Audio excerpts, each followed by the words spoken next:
It's Halo time! Hello and welcome to another figure review. Today we're going to have a look at the 1000 Toys re-edit haloreach Spartan B312, also known as Noble 6. Haloreach is the best Halo game. Those are the facts, period. Noble 6 is the character you play in the game. You are Noble 6. You can customize Noble 6, but for this figure we only get the base body, which hey, still looks pretty good. Sleek black, and not too long ago I had a look at the 1000 Toys Master Chief, which was one of my favorite figures of all time, so I do have high hopes that this lineup of haloreach figures will blow me out of the water. So let's have a look at it. Size of Noble 6, he stands at about just the same as the Master Chief back in the day, 18 centimeters. I say back in the day like it was ages ago. 7 and 2 inches tall, size comparisons. Here's Jolter, the SH Figure Arts Son Goku, the 1000 Toys Master Chief, an old school Play Arts Kai Noble 6, and Darkseid. Overall look in detail, I'm kind of disappointed. So first and foremost, aesthetically, he looks good. No issues with that. It's chock full of detail, a lot of stuff going on, and the paint overall is really good. However, the first thing that you will notice if you look at it, why is the chest, well overall the body area and the helmet, a lot brighter than the arm department and the leg department? And it feels to me like the darker parts are painted and the brighter parts aren't painted. Because if you look at how the light reflects off the darker parts, like look at it. Look at how there's all this reflection going on, and there's barely anything that you noticed in the entire chest area and the helmet. And the closer I get to it, it seems like it's a little bit sparkly. It looks super nice in the light and like even like out of the light. I like the darker parts, but then when it comes to chest area, it seems really plain. Then we go to the helmet. Let's go for it step by step. We do have a nice and shiny metallic visor, but going back to the Master Chief figure, you did have the metallic paint job and seafood plastic covering it, giving it that little bit of extra oomph, which we don't really have here. You do have the armor detail in the front part, and I love the detail in the helmet though. It looks really good. It has like really a little bit that elongated area where it somewhat looks weird, but trust me, it was like that in the game. So I think it's very, very accurate to that. And then like the black parts also are a lot more muted, bringing out the glossy part, especially around the visor, is really cool. Also with the blue lights, well, I call them blue lights, but it's just blue paint, obviously. Yeah, it really shines through a lot more under the camera than it does in real life. I'm just gonna say that, because at first I looked at the figure and I was like, I wish this was a little bit more shiny. It is, but you know, obviously those are supposed to be lights in the game, and to recreate that without putting lights in it is a hard thing to do, so I don't want to be too harsh on them, because everything on here is really clean. There's no bleeding on it, there's no like parts where it kind of goes over the line. It really put some effort into that. Also like the small detail in the chest area with the little red button, and yeah, that's the part about, that's the love I have for Spartan armors. I could just look at it forever, I can touch it. Also the one thing, yeah, with the Master Chief figure, I highly praise them for how they segmented the articulation parts, so it didn't leave any gaps, and they didn't really do that over here. So it still looks clean, don't get me wrong. Again, I don't want to be too harsh, I don't want to make it seem like I'm just ragging on this figure. Yeah, I just think like the Master Chief figure was better. Anyway, so go back to the crotch area, the crotch piece. It really stands out even more now that it's darker. It's crotch time. I mean, we have Ponzo time, so, you know, might as well evolve to more. Anyway, no, I'm going to leave that. We do have some more blue lights, and the black parts hidden under the armor of the exoskeleton of the Spartan armor, and a weird yellow and black line work on the shoes, or boots, or whatever you want to call it. I say it's weird because it really doesn't fit the rest of the design, but hey, that's how it looked in the game, so I'm not faulting the figure for it. So overall, yes, it does look pretty sexy. Articulation is one of the parts where I feel like this figure really shines. So let's start off with the head. Can move that back and forward all the way. Does tilt side to side.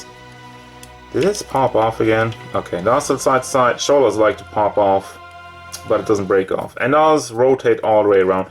You have also the neck area. You have this entire piece, which can move back and forth. Can move side to side. It has a little bit of tilting, but not really much more than that. But hey, it helps for some really cool angles. And I like it. So we do have a hinge on the ball. Moves up. Not more than that, unfortunately. But we do also have a butterfly joint in there, so you can bring it forward to hold on to your guns and whatnot. You also can swivel it on the ball itself, obviously. But then you also have a bicep swivel, which goes all the way around, but you kind of have to hold on to it. Because it's like a weird, you know, it's like a rectangular piece trying to move around a round piece. That doesn't really work so flawless. I mean, it works, but kind of have to hold on to it. You have a double hinge in the elbow, and in the middle of that hinge, you do have also a swivel for some wonky stuff. Then the fist is on a ball hinge. That's some classic stuff. Doesn't really have that much room, but at least it looks clean. Goes back and forth. Fair enough, and also swivels. Then we have the floppy chest area. Well, before we get into that part, if you hold on to it, you do have a minimal amount of movement in the chest area itself. Really holding on to it, moving it up, you can tell there's just a ghost of a hinge in there. And then you have, as I mentioned, the floppy part, moves back and forth a lot, well, too fluently, unfortunately.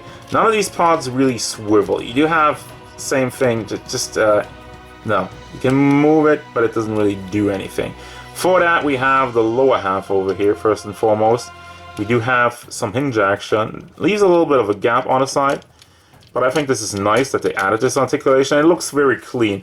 And then on the hip part, there's your swivel action. Doesn't go around all the way, but still good enough for me. You have these side skirts, which you can move up or down. Does stay in place very nicely. At least that part isn't floppy, so I like that. Let me move them up real quick so we can have a look at the high kick. Really high kick, pretty nice. Moves all the way to the back because there's not really a butt mode. Kind of keeping it in place. This entire part swivels around, so we don't have any issues with that. The hinge to move it out isn't too great, but I mean, it's a spawn armor. We don't have them do the splits, I guess.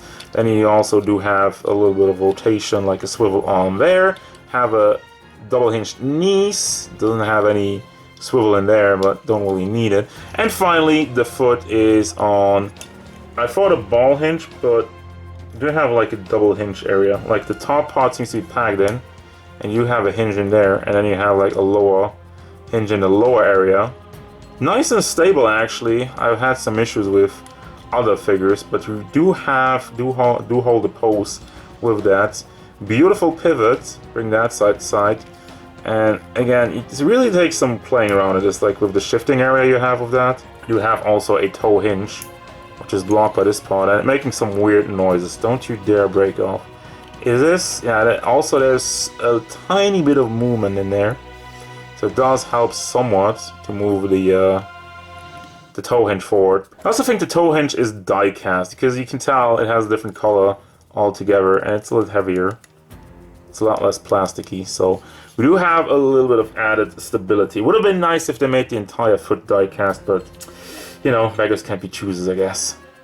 And then we get to the part where you look at the price and you kind of wonder what happened here. And also you look at the instructions and they go like, oh, well, there's a rocket launcher. Well, no, you didn't buy the exclusive edition. Herp, derp, derp, you idiot. But yeah, the rocket launcher looks actually phenomenal, but that one costs like almost $200. And yeah, I guess I didn't feel like printing two separate instruction manuals. So what we're getting is the bare bones of basic. What we get though, however, it is looking good. So at least we got that. You have the classic haloreach assault rifle, which is nicely painted. I love everything about it. We do have the weird hinge though over here to put it on the back. And look at this small detail. I am in love with things like that. That's the good stuff.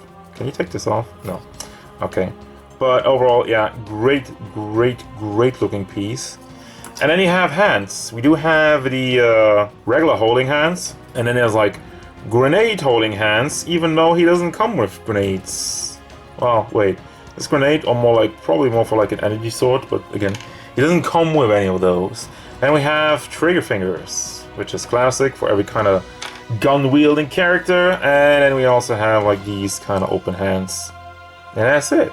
Oh, now if you're wondering how you attach those things, have this panel, which you should be able to take off, but I've been trying. Would have been really nice to get like a part separator or something.